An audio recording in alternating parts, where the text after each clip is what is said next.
en esta linda noche que estamos hablando sobre la fantasía, sobre la inocencia, sobre la credulidad que teníamos todos cuando éramos niños o adolescentes, ¿por qué no decirlo? Tenemos un invitado muy especial, locutor de voces, cantante, luthier de muy joven, actor, ¿puedo decir jinglero o es feo decir jinglero? Para nada. Nada. Actor, pero por supuesto soy afiliado a la Asociación Argentina de Actores y cada tanto me pagan un montón de plata a través de la Asociación de Actores, así que soy actor, claro que sí. Esta persona hizo innumerables voces de muchos de los personajes de García Ferré. Ahora vamos, fenómeno. Bien. Por ejemplo, la voz de Larguirucho, ¿sí? Te digo más o menos, en esa tira de García Ferré, en la cual trabajé 7 años seguidos, se produjo durante 7 años seguidos, hice 16 personajes.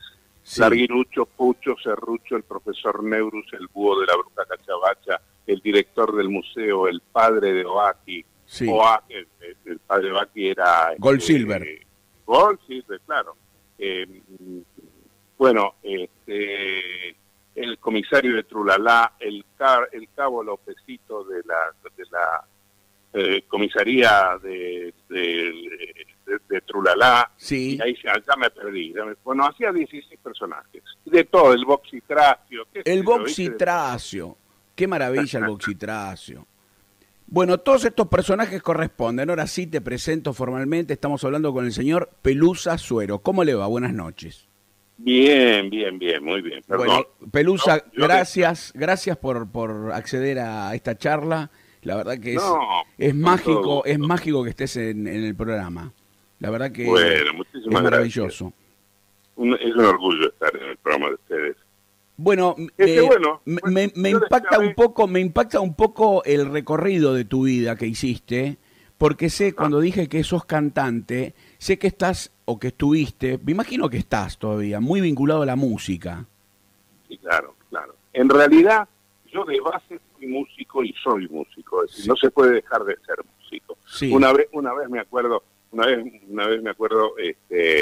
en una charla dice, no, yo fui músico. Me dice, ¿cómo fuiste músico? Dejaste de ser músico. Cuando uno es músico ya sabes lo que tiene que hacer y sabe todo. Claro. Lo ejerza o no lo ejerza. Sí. Bueno, no, es decir, básicamente, a ver, yo nací en casa de músicos. Mi mamá era pianista, mi tía era pianista, mi tía era mejor pianista que mi mamá. Sí. Mi tía era tan buena pianista, las dos aficionadas absolutamente. Mi tía era tan buena pianista que estaba muy vinculada con el ambiente artístico profesional, porque tocaba a la par de un profesional, mi tía.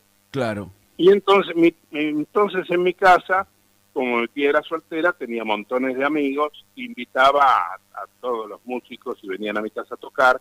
Inclusive en mi casa ensayaba un coro de 16 personas,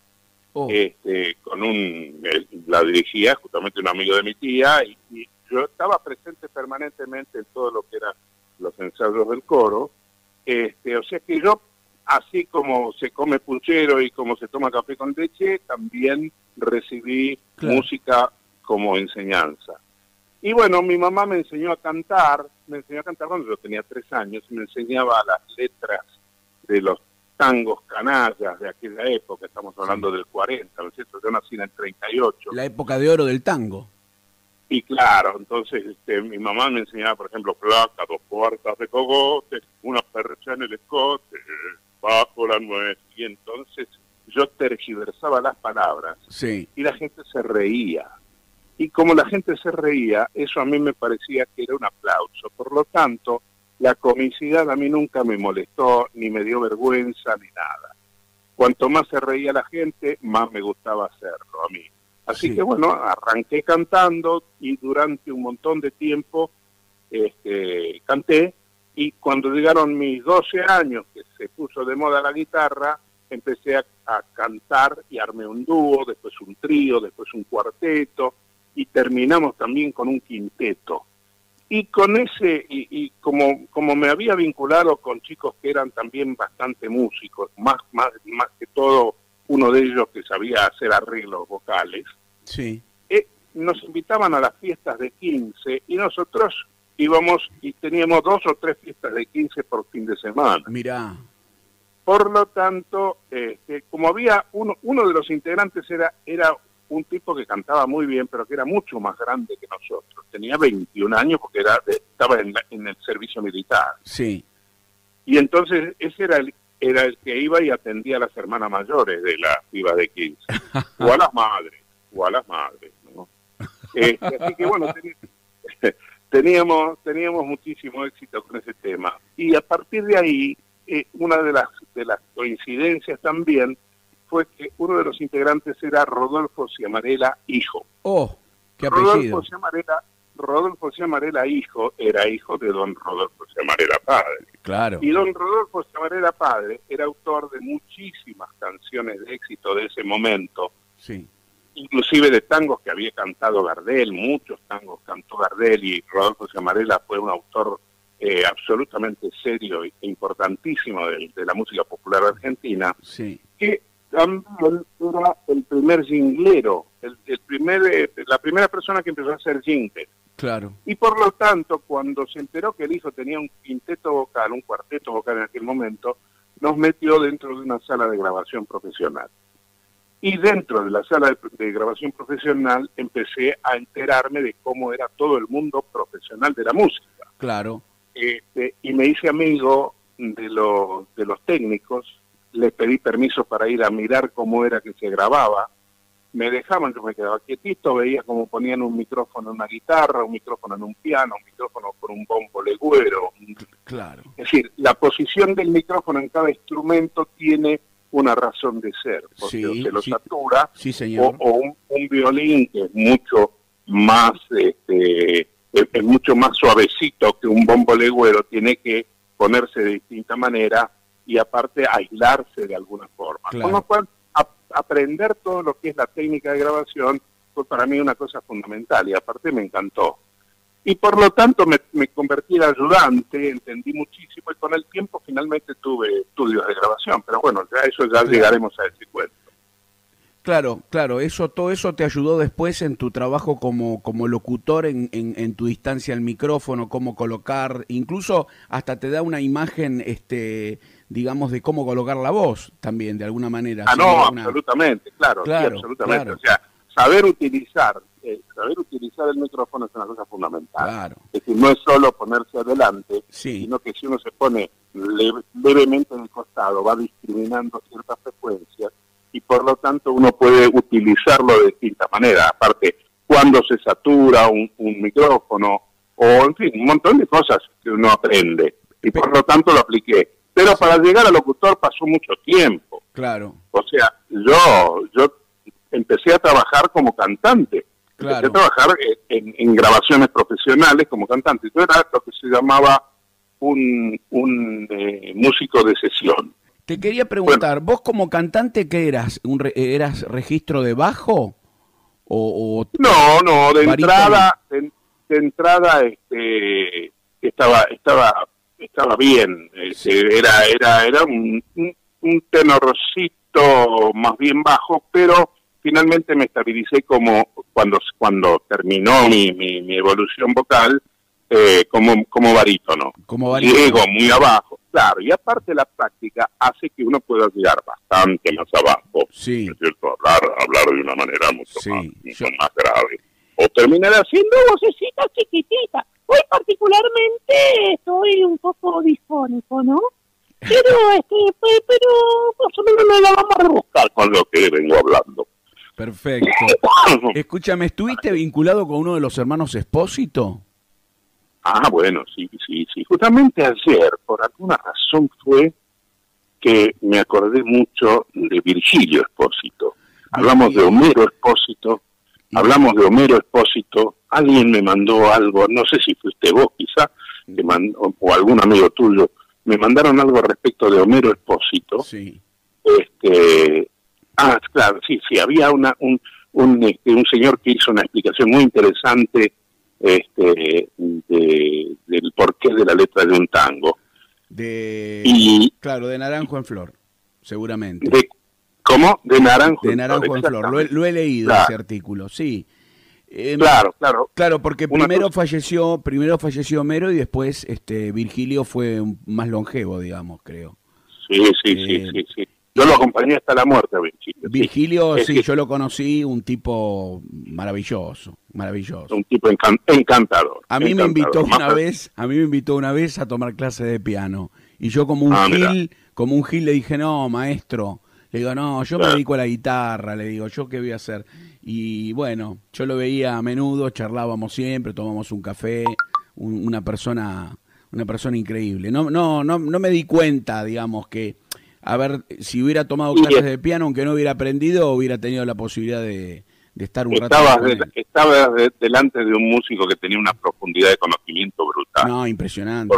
Porque Virgilio, más allá de ser un buen pianista, más allá de ser un buen autor musical, coincidentemente tener un hermano poeta como Homero, y llamarse Homero él, y Virgilio. El hermano, y Virgilio él, todo esto era porque su papá, que había sido un niño abandonado, de ahí el apellido Expósito, sí, porque en la casa de Expósitos le ponían Expósito de apellido a los huérfanos. Así es.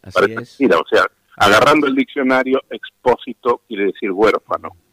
Y por lo tanto, eran hijos de don Expósito, que era un tipo con una profundidad espiritual brutal. Tremendo. Y particularmente yo me vinculé con Virgilio porque empezó a hacernos arreglos musicales. Y estuvimos por amor al arte, ensayando coincidentemente con Picho Ciamarela, porque tenemos que hablar un poquito de todo el tema de los jingles y demás, sí. Porque todo eso fue previo y todo tuvo que ver con el canto y todo tuvo que ver con la música. Hasta ese momento no se me había ocurrido a mí hacer voces de dibujos animados, ¿no? Claro. La cuestión es que, bueno, con Picho Ciamarela arranqué cantando, de ahí me hice músico de sesión, ya entré a tener cierta fama porque como era orejero, me llamaban, aprendía lo que tenía que cantar en 2 segundos y ya hacíamos la grabación. Sí. Y tenía 2 o 3 grabaciones por día, cuando se producía muchísima música. Claro. Uno de los músicos con los que trabajé muchísimo fue el gordo Santos Lipesker, sí, que claro. también producía muchísima música con su nombre verdadero, Santos Lipesker, y después con un montón de seudónimos, uno de ellos los Tururú Sereneiles, no sé si vos te acordarás. Sí, los he escuchado, sí, Lipesker, sí, Tururú Sereneiles. Es un nombre en el tango, bueno, sí. Bueno, sí. Así que mi vinculación con la música hizo que yo me fuese metiendo en toda la cosa, hasta que llegó el momento de cantar con la orquesta del gordo Lipesker en la revista Dislocada. Para los chicos y para los jóvenes que no conocieron lo que fue la revista Dislocada, la revista Dislocada era un programa anterior a la televisión. O sea, en el año 51 arrancó la televisión de blanco y negro con el Canal 7. Sí. Y yo, y ya entonces en la revista Dislocada era un programa de radio de muchísimo éxito. Y yo entré en el año 1958 a cantar con la orquesta de Santos Lipesker. Date cuenta qué importante que era la revista Dislocada, que tenía orquesta. Claro, o sea, claro. En Radio Splendid el programa tenía orquesta propia. Claro, estamos hablando de la época, digamos, donde cada radio tenía su orquesta, la época también de los radioteatros, de los programas donde había una producción muy importante, ¿no? Donde a la radio no se le había ocurrido competir con la televisión. Sí. Cosa que fue un grave error de la radio hacerlo, porque en ese entonces los radioteatros, por ejemplo, permitían que la gente se imaginara el vestido de la reina y el castillo del rey. Exactamente. Y el color del caballo de protagonista. Claro. O sea, la imaginación de la gente tenía que ver con toda esa imaginación necesaria para cuando uno escucha una historia se va pintando el escenario. Toda esta época de cantante, ¿cómo ingresás en el mundo de la locución?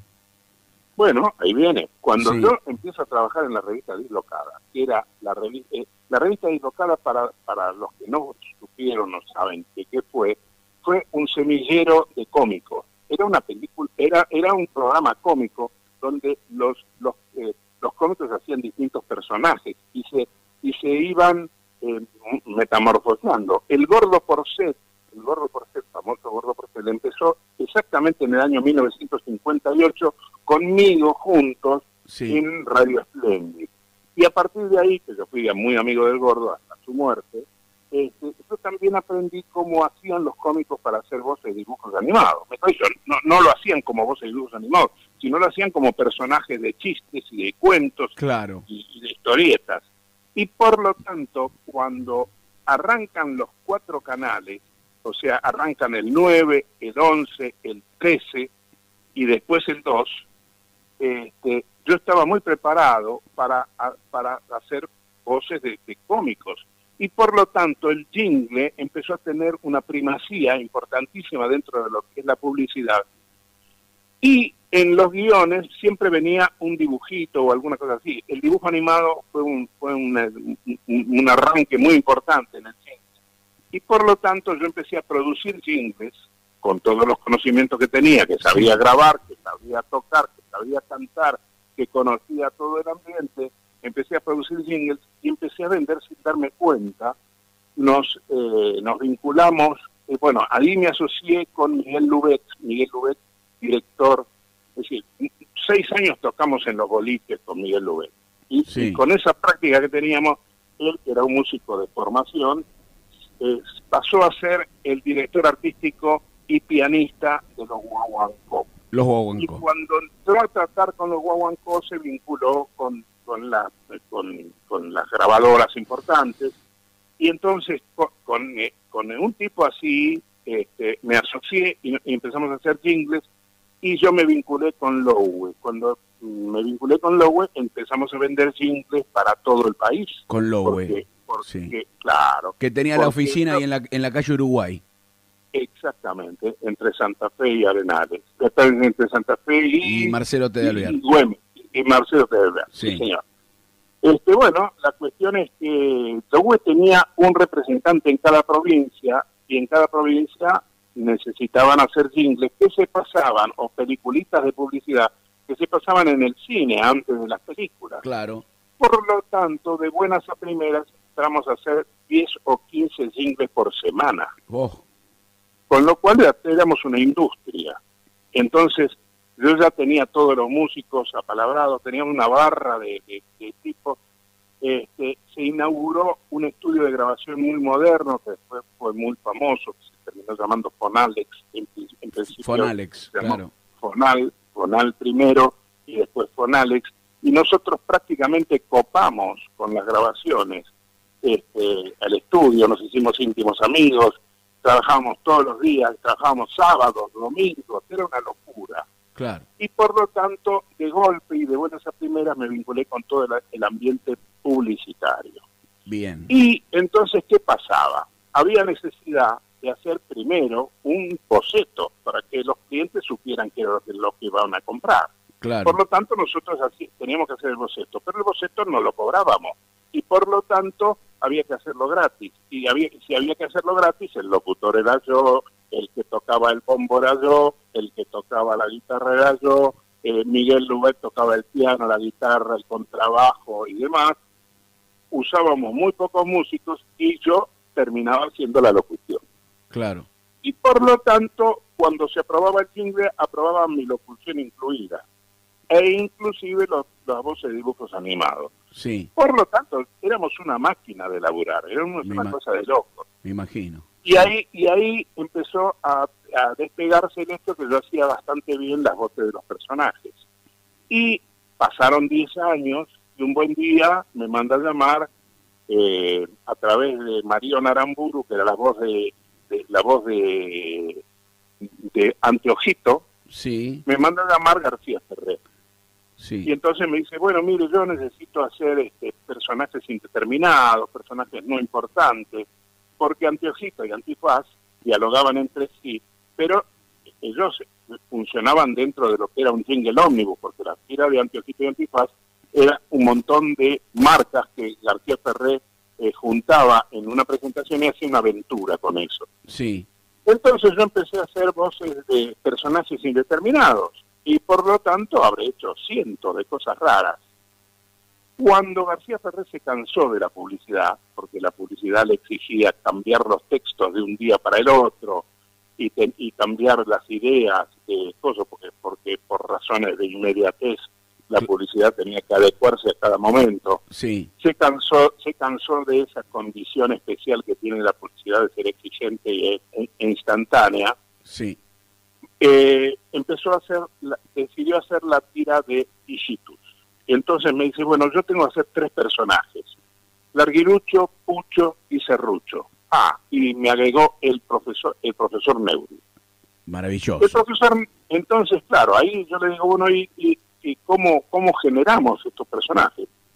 Él ya, por supuesto, ya sabía que me tenía que contar a mí cómo eran los personajes para que yo pudiese pensar la voz, porque a mí nadie me dice cómo es la voz. Yo propongo voces para personajes, o con un texto o con un dibujo. Tengo la motivación de ponerle una voz que sirva para decir ese texto, o poner una voz que tenga que ver con la cara o la forma del personaje. Sí. Con lo cual, voy a tomar un cachito de agua porque estoy hablando. Sí, por supuesto. Te estoy quitando protagonismo en este programa. No, para nada. Créeme que no. Te pido disculpas. Bueno, me estoy sirviendo un vasito de agua y ahora aclaro un poquito el garguero y seguimos. La cuestión es que García Ferrer, en algún reportaje que le hicieron, me dijo que yo era el autor de las voces de los personajes. Lo que pasa es que yo me puse ancho como el los de oro, ¿no? Ancho como el as de basto. Un segundo. Ancho, te pusiste ancho como Rubén Peuchele. Exactamente.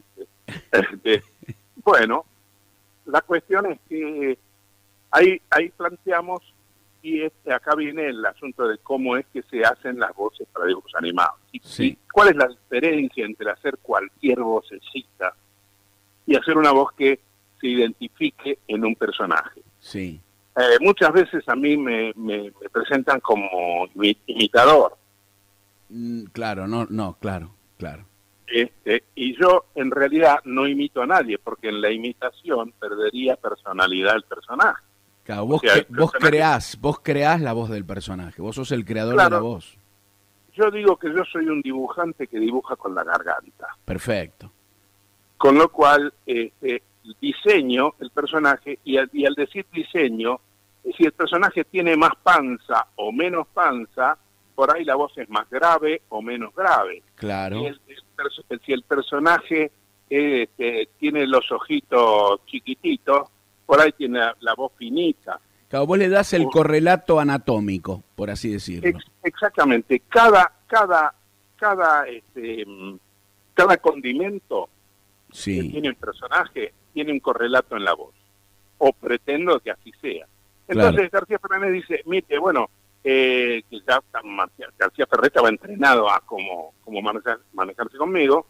Me decía, bueno, Neurus es el mal, porque normalmente el dibujo animado es la lucha del bien contra el mal. Correcto. Y si tú eras el bien, el mal era el profesor Neurus.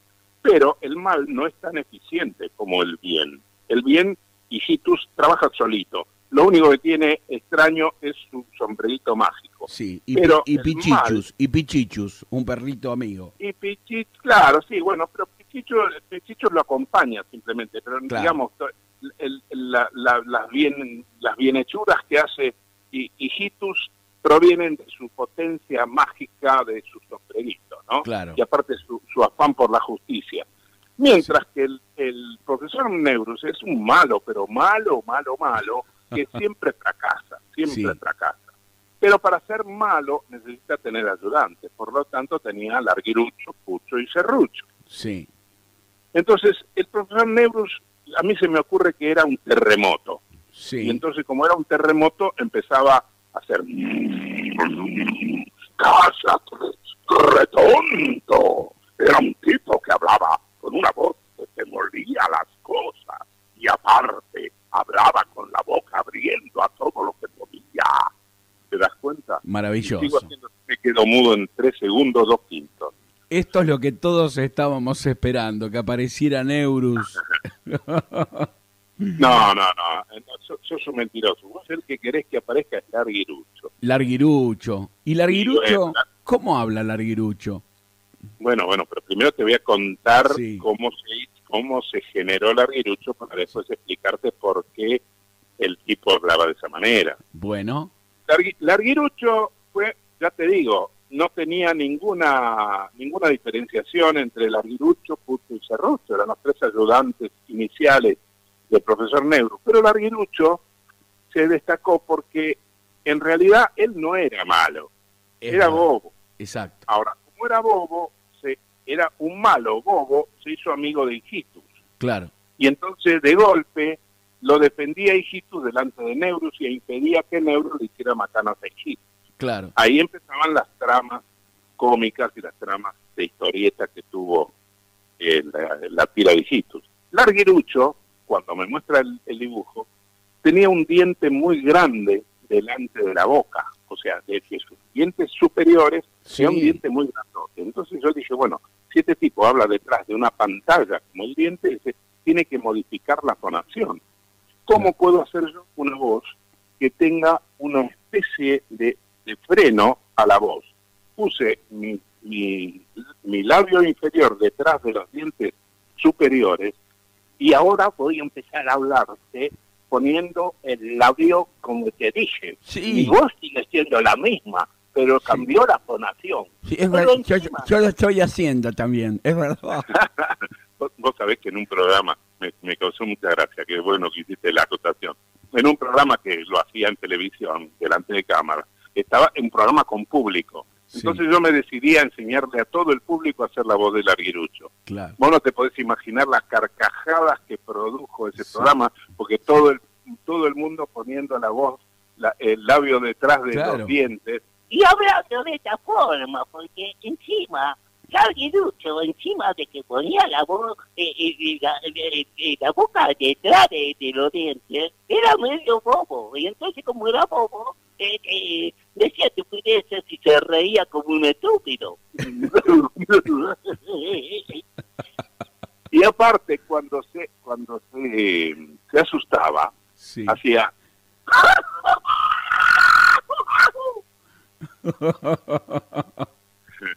Qué maravilla. Bueno, voy tomando agüita porque... ¿Cuántos recuerdos que nos traes? Pelusa, falta Pucho. Pucho es el tanguero. Claro, porque en realidad cuando le pido a García Ferré quién era Pucho. Pucho tenía una camiseta de frisa y él había laburado de hombreador de bolsas, bajando bolsas de los camiones, y trabajaba en el mercado de abasto. Entonces cuando me dijo que trabajaba en el mercado de abasto, a mí se me ocurrió que tenía influencia de Gardel. Claro. O sea que Pucho era un agardelado. Claro. Entonces era medio romántico, Pucho, ¿te das cuenta? ¿Qué? Y aparte tenía las muletillas de decir qué, ¿no es cierto? Profesor Neu. Aparte era alcahuete, porque era muy chupamedia. Y entonces decía, profesor Neu, usted es pluscuamperfecto, profesor. No era perfecto, era pluscuamperfecto. Una maravilla. Y Serrucho simplemente hacía el ruidito de la fricción de los dientes. Bueno, el guionista de la tira de Hijitus era Néstor D'Alessandro. Sí. Entonces, inicialmente, Néstor D'Alessandro también hacía voces de dibujos animados. Sí. Es decir, porque Néstor D'Alessandro era músico, era pianista. Yo lo conocí a él antes de conocerlo a García Ferré. Lo conocí tocando en un boliche en la Costanera. Y era un gran pianista, era un gran músico. Y bueno, entró de guionista con García Ferré, que fue el único guionista que tuvo García Ferré toda la vida. Aparte, cuando entró a trabajar con García Ferré, ya no trabajó más ni de pianista ni de nada afuera, trabajó exclusivamente para García Ferré hasta que murió. Sí. Y él hacía la voz de Hijitus, hacía la voz de la bruja Cachabacha, hacía la voz de Oaki. No, perdón, Oaki era una chica. Oaki era una chica. Sí. Es decir, él y yo hacíamos la mayoría de los personajes del programa. Y cuando había voces de mujeres, naturalmente venían a trabajar mujeres, aunque yo hacía algunas solteronas que aparecían también por ahí. Sí, Eduviges había una que se llamaba, creo. Bueno, sí. Eso ya no me acuerdo quién era, pero supongo, no sé si no Eduviges no era yo, no me acuerdo. Gold Silver, ¿eras vos también? Sí, Gold Silver era yo. Pero bueno, si me vas a tomar el examen voy a quedar mudo. No, pero ¿cómo era Gold Silver? ¿Era medio inglés? ¿Era medio así, medio...? No, Gold Silver era un ricachón, por eso se llamaba Gold Silver, claro, ¿no? Claro. Oro y plata. Era el padre de Oaki. Y era un tipo muy sofisticado, era un tipo muy educado. Sí. Decía, Oaki, hijo mío, era un tipo muy especial y hablaba de una manera muy extraña, ¿no es cierto? Puede llegar a sospecharse quizá de su orientación personal, ¿te das cuenta? Bueno. Estaba Gutiérrez, el chofer también. Sí, bueno, yo creo que sí. Pero no te voy a hacer la voz de Gutiérrez porque me bueno, es que me metiste, mira, me llevaste pero 40, 50 años atrás. Una maravilla. Siempre en los reportajes me toman examen. No, te juro que no, es una maravilla escucharte, es una maravilla. Ojo, hay una cosa que quiero aclarar. Sí. El hecho de haber trabajado con García Ferré durante 7 años, de haber producido la tira, que producíamos 1 minuto por día, y para producir 1 minuto por día de dibujos animados, García Ferré tenía que tener 55 dibujantes contratados. Cosa que la gente no se imagina cómo es hacer dibujos animados, que por lo menos en la forma tradicional, ahora con las computadoras, se saca mucho trabajo secundario del dibujo animado, el color, no hay que preparar colores y demás. Pero lo que quería contar es que yo trabajé siempre en publicidad y sigo trabajando en publicidad. Toma en cuenta que la tira de Hijitus se dejó de hacer en 1975 y por lo tanto todo lo que se vio se repitió hasta hace 3 años que paró la tira. ¿En qué? ¿Podés repetir el año en el que se dejó de hacer? Se dejó de hacer en 1975. 75. Se empezó a hacer en 1968. 7 años. 7 años seguidos. Qué maravilla. Pero ¿cómo quedó? Estoy tomando traguitos de agua porque quedé medio lastimado de las voces. Guarda que las voces son... A ver, tengo muchas cosas para contar. Bueno, primero y principal, yo al día de hoy llevo más de 6.000 comerciales que han ido al aire. 6.000 comerciales, sí. 6.000 comerciales, cosa que no me lo cree nadie. Lo que sucede es que yo, ya te cuento, he trabajado de todo, porque he trabajado para todos los productores y todas las agencias publicitarias. Y sigo trabajando, no tanto ahora, por supuesto, porque un poco ha variado la cosa, la televisión ha cedido un poco con las redes sociales, ya no se utiliza tanto, no hay productoras de dibujos animados. García Ferré fue una empresa y no hay en el momento empresas de dibujos animados en la República Argentina. Hay dibujantes sueltos o grupos de dibujantes que se juntan para un determinado tipo de cosas, pero no se logró continuación de empresa, ¿no es cierto? Es decir, García Ferré fue el único que le sacó partido a todo eso y llegó a hacer 6 largometrajes. Hacer 6 largometrajes es una cosa, es decir, no creo que en Latinoamérica haya una empresa que haya hecho más de 6 largometrajes en toda Latinoamérica. Es verdad. Sí en Europa, sí en Estados Unidos, porque ellos son los dueños de la distribución. Claro. Pero con una distribución limitada como la que teníamos acá en la Argentina y la seguimos teniendo cada vez menos, era muy difícil. Sin embargo, García Ferré llegó a ser nominado para el Oscar. Claro. Con Manuelita, ¿no? Manuelita. Es decir, Larguirucho sobrevivió a la terminación de la tira y trabajó junto con Neurus y junto con la Bruja Cachabacha y demás en los largometrajes. Y el último, que fue Soledad y Larguirucho, antes de que García Ferré muriera, compartió con Soledad el estrellato, ¿no? Claro, sí, claro que sí. Con respecto a las publicidades, hay publicidades tuyas que han quedado también en la memoria de la gente. Quiero nombrar al Mosquito de Raid, Bardal. Al Mosquito, mira, con Raid trabajé 47 años. Hace 47 años que trabajé, hasta el año pasado, que después renuncié porque no tuve buen trato de la empresa que maneja Raid. Y bueno, hice mosquitos, moscas, hormigas, orugas, arañas, porque hay productos contra las arañas, que en Chile hay plaga de arañas, cosa que aquí no hay. Sí. Y aparte hice para todo el mundo de habla latina, o sea que no solo para la Argentina, sino que para todos los países de Latinoamérica y para España. Bueno, seguía nombrando, las propagandas de Tres Plumas, el Tigre de Kellogg's, trabajaste para Bagley, trabajaste para Renault. Una propaganda que yo me acuerdo que tiene unos años, pero que está en la memoria, la de Mertiolate, la de los romanos que vienen en esas... Una maravilla, todos esos trabajos. Bueno, fue premiada en mucho, es decir, ojo, en el trabajo de publicidad, la publicidad compite muchísimo y por lo tanto se hacen festivales de publicidad que son, inclusive en el Festival de Cannes hay premios para la publicidad, ¿no es cierto? Sí, una maravilla. Nosotros ganamos una con un insecticida Caracol, que no sé si se vende actualmente, insecticida Caracol, donde había salido Don Corleone, la película de Don Corleone, y nosotros hicimos Don Caracoleone, ¿no? Que decía Don Caracoleone protege para que Don Caracoleone protege para que su casa sea tranquila, porque ya no me acuerdo cómo era la voz, porque la memoria me hace algunos guiños.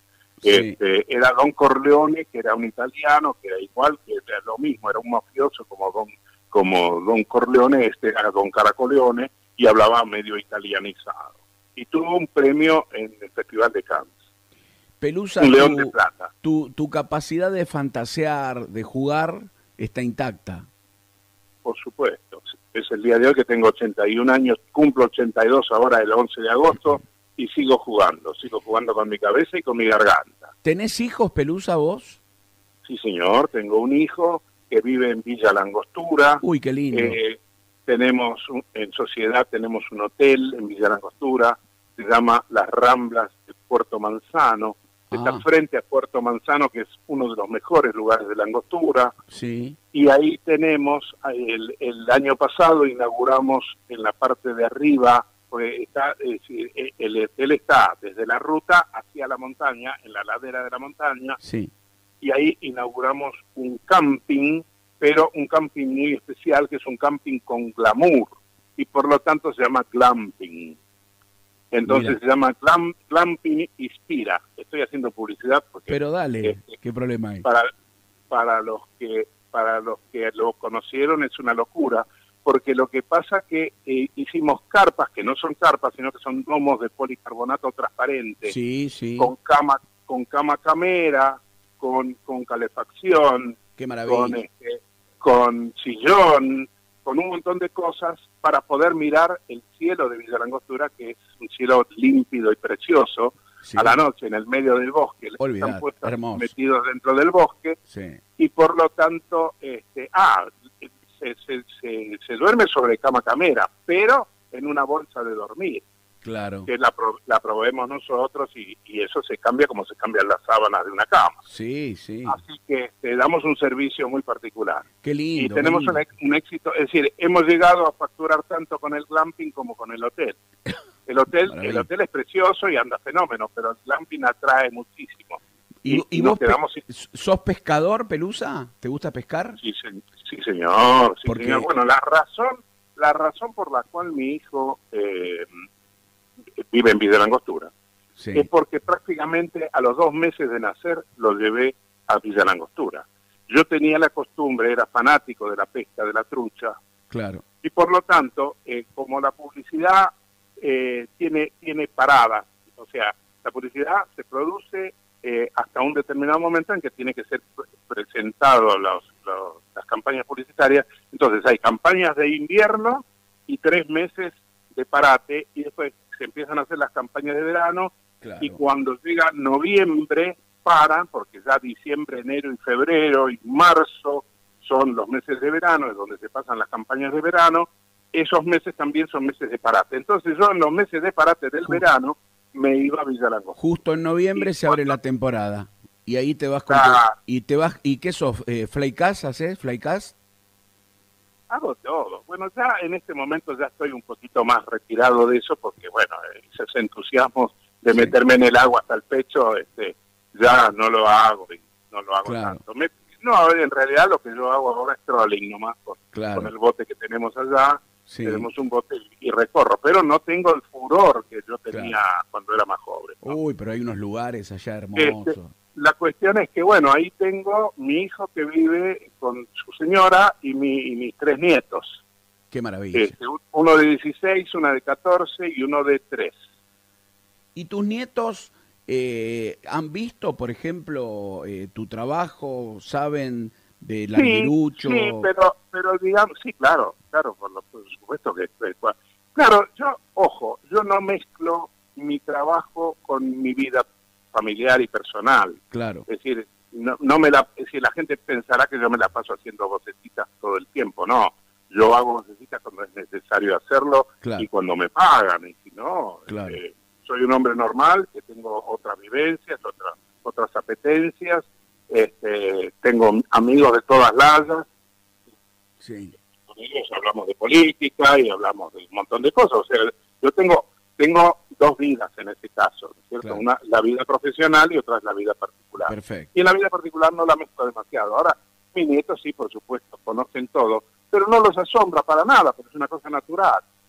Para ellos es natural que el abuelo haga lo que hace.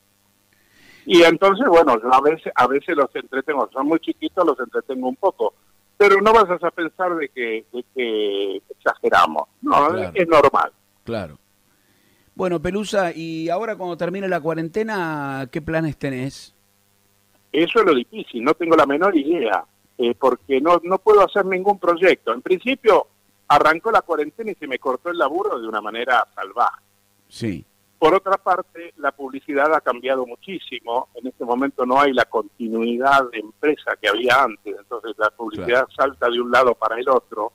Hay empresas que nacen, hay empresas que mueren, hay empresas que tienen su propio gabinete de publicidad, o sea, hay muchos particulares haciendo publicidad, o sea que la cosa ha cambiado muchísimo. Sí. Así que básicamente yo no sé cuándo termine esto, dónde voy a ir a parar. Siempre hay algún proyecto, ¿no es cierto? Claro. Pero me está costando mucho trabajo pensar dónde pongo todos estos conocimientos y dónde pongo esta garganta que todavía me sigue funcionando y este cerebro que también me sigue funcionando. Y bueno, quizá sea un gran momento para empezar o retomar el tema de la música. ¿Por qué no? Bueno, sí, eso sí. Bueno, yo ya he dejado de cantar, y no tengo vinculación con músicos muy jóvenes. Tengo vinculación con músicos jóvenes, pero más bien, claro, yo me he ido sofisticando, me he ido tirando hacia la música seria. Sí. Soy amigo de músicos importantes, no músicos populares demasiado. Sí. Y bueno, todo va cambiando, todo va variando. Así que no sé la música si puede volver como oficio. Bueno, Pelusa, veremos cómo va, veremos cómo improviso. Queremos agradecerte mucho la entrevista, tu tiempo, por favor, tu disposición. Te agoté. No, me encantó. Tenés una historia de vida muy importante y bueno, una trayectoria muy linda, la verdad, muy linda. Te conté pocas cosas. Y no le dijimos a la gente que yo soy Bardal, por ejemplo. ¡Bardal! ¿Cómo Tiene toda su historia. ¿Cómo era Bardal? Bardal es una maravilla. No me hagas hacer Bardal, que me voy a quedar muy en serio. Bueno, lo que sí puedo, si hay tiempo, Sí. te puedo contar la pequeña historia de Bardal. Dale. Yo fui socio de un guionista que se llama Ceretti, Carlos Ceretti, con el cual le hemos hecho cientos y no miles de comerciales. Y un buen día yo le digo a Ceretti cómo sonaban los motores diésel compactos de los Mercedes-Benz 190 que Perón había traído y le había dado al gremio de los taximetreros, había permitido que se importaran. Entonces, claro, hasta el momento los motores diésel eran motores para locomotoras o para transatlánticos o para camiones gigantes, claro, pero no se habían hecho motores chiquitos y por lo tanto era una cosa rara ver un motor diésel dentro de un auto. Y la característica del motor era que un motor muy difícil, como era muy comprimido, era muy difícil de arrancar y por lo tanto los taximetreros que no paraban el motor, se paraban en las esquinas, abrían el capó para que se aireara, porque date cuenta con los calores de Buenos Aires de 40 grados, claro, era un infierno el motor andando todo el tiempo, y los pibes íbamos a mirar cómo andaba el motorcito. Y yo le contaba a Ceretti, le digo, mirá, el motor hacía...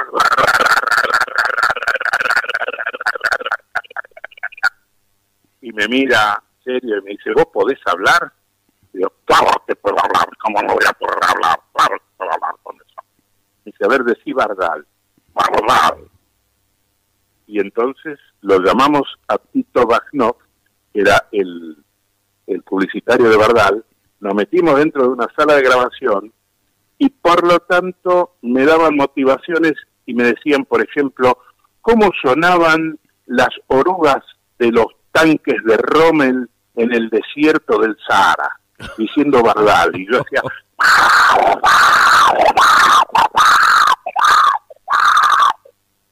Y fuimos a Bardal y Bardal se enloqueció. Y esto fue en el año 1972. Sí. Y desde 1972 hasta hoy, lo que hice yo para Bardal es el himno nacional de esa empresa. Claro. Así que lo escuchaste millones de veces. Qué maravilla. Y muchísima gente me ha escuchado sin saber quién era yo. Y aparte, claro, lo que pasa con la publicidad es que la publicidad no dice quiénes son los tipos que hacen la publicidad. Claro, claro. Y por lo tanto yo soy un tipo anónimo. Sí. Anónimo a medias, porque muchos sabemos.